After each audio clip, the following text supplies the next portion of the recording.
Now, I think a lot of people overlook the fact that when we were trying to get the fight with Jhonny back when, Jhonny was the one that turned the fight down. He felt as though it was a high-risk fight with low reward. Like I said, in this particular case, I feel as though that it's been magnified even more after the loss with Lomachenko. So apparently he got the reward, but he still got the risk. You think he took the fight? Because, yeah, I know he turned the fight before putting it down. You think he took the fight because you lost to Lomachenko, or? To me, it doesn't even matter. I don't know if he took it because of what happened or et cetera. At the end of the day, we expect the outcome to be us winning. I looked at myself as being the favorite in any match that we're in. If you're a fighter and you don't feel as though that you're the favorite, then it's pointless for you to even get in the ring at all.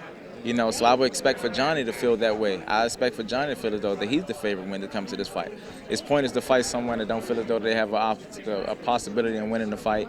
You definitely don't want that. But it's cool, man. We're going to give the fans what they want to see. Does it look like your speed should carry you to a victory? I mean, more elusive? Well, we feel as though speed would definitely carry, but you need more than just speed. If you have a smart corner, like I say, the smart thing to do with, he's fast, let's punch when he punches.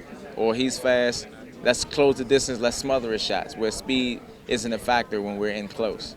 These are the things that you have to look for, to be able to counteract. These are some of the things that we worked on in our training camp. Having a decent inside game just as well as a good outside game.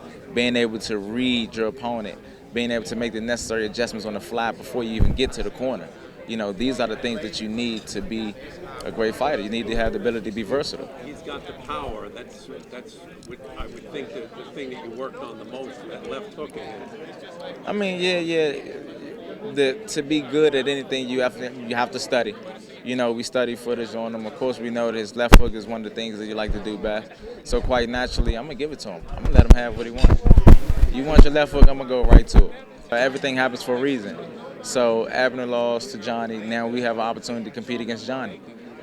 If everything goes as planned the way we wanted to go, I'll be the new Featherweight WBC World Champion, and I will certainly immediately after want to defend the world title with Abner. This is what you've been working for, though. I mean, to get that belt. I've never been working for a belt. It's funny. A lot of fighters, they have this vision or this dream to want to become a world champion. That was never a goal of mine. Always wanted to be an Olympian. I accomplished that feat in 2008. I had a lot of people that I didn't know at all that genuinely had my support, genuinely just had my best interest at hand. And for me not to be able to compete in the Olympics and actually be one of the favorites to medal in the Olympics, I feel that I let a lot of people down by not being able to compete. It was then when I decided, well, the only way I could possibly make it up to my fans is to become a world champion. So this is honestly a new goal of mine that just have reoccurred. So that's actually weird when you think about it. Gary, despite him being the champion and coming off a great win, you're the favorite. What do you think people that know what they're talking about see when they make you the favorite? Honestly, I don't know. Maybe they just see what we feel as though we possess. They see my hand speed. They see my boxing IQ. They see the ring generalship. They see me actually thinking in the ring. I call it controlled chaos. A lot of people, they think that boxers are just brawlers. You just go in there and you throw punches. It's a science to everything. It's definitely a science. You got to do your work.